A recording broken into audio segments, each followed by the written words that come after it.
Intricate systems of measuring things. I've just effectively described what 90% of human life is based around. The engagement on this video, for example, is measured by the amount of likes, comments, and subscribers that I get from it.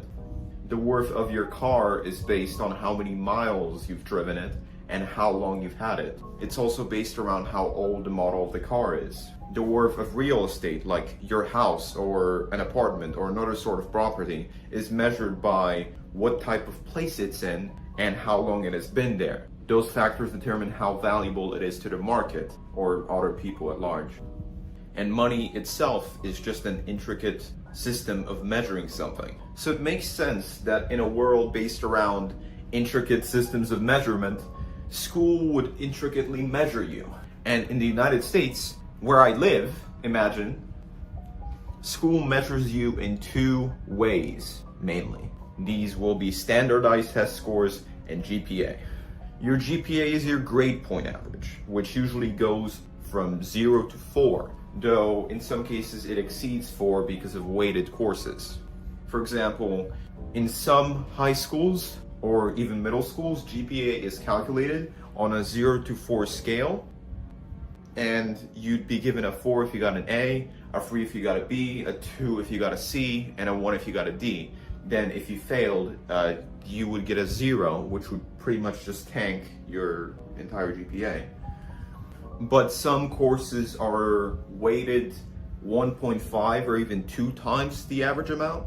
So it's possible to get a 6 on a 4 scale, and if you get only 4s, that would bring you up to a 4.08 or 4.16, depending on how many weighted courses you take. So that would be your weighted GPA. But in most cases, unweighted GPA in American schools, 0 to 4.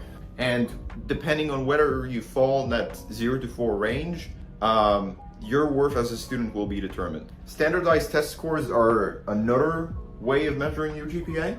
These are not limited to the SAT and the SAT, which are the two main ways of measuring student successes and how much they learn in high school or secondary school or whatever they were doing at the time.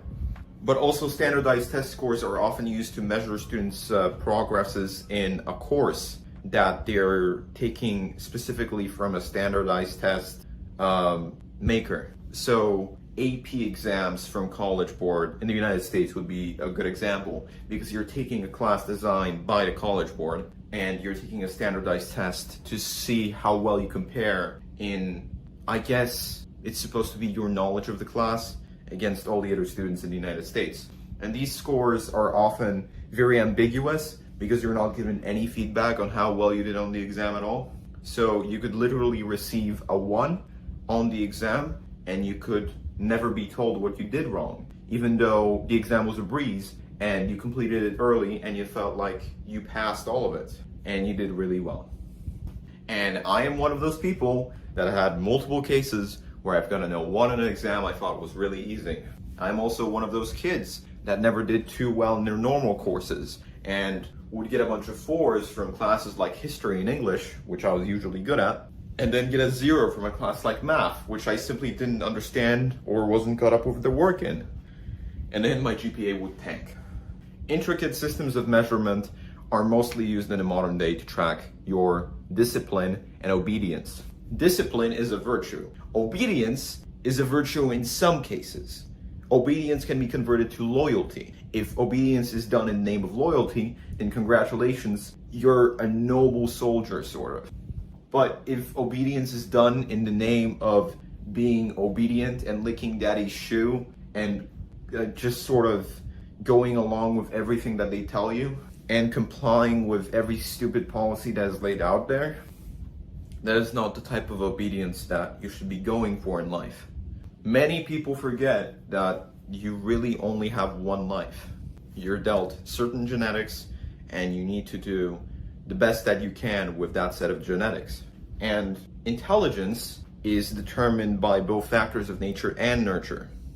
So your intelligence at the start of your life is going to be determined largely by your parents' intelligence. So if your parents aren't lawyers or doctors, you're pretty, low there. But it can also be determined by how well you, go along and study, or the type of discipline that you choose or the kind of work that you choose to pursue. If you were surrounded by Harvard students all day, every day, you'd be a bit smarter than if you were hanging out with your ordinary friends. Unless you're already a Harvard student, in which case, nerd. But I think there's some pride in being a bad student.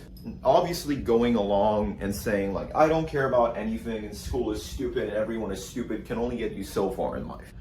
And that shouldn't be your mindset because that puts you in an undisciplined space. But if you're not doing well in school because of the lack of obedience rather than the lack of discipline, if the factor that you're missing is the obedience one, then you're thinking outside the box and you'll make it far.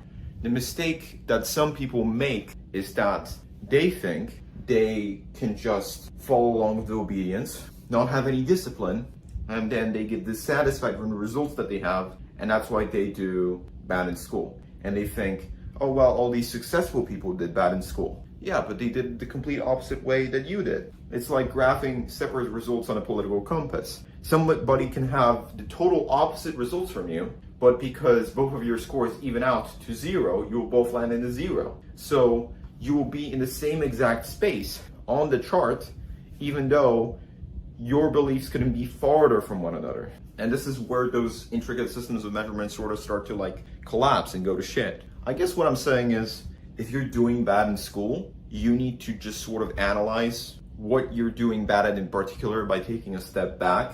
And if you find out that it doesn't damage the rest of your life, then you shouldn't care about school. But if it does damage the rest of your life, then you're in for a problem.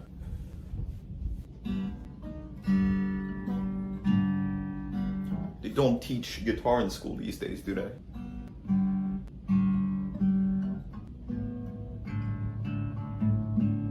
See ya.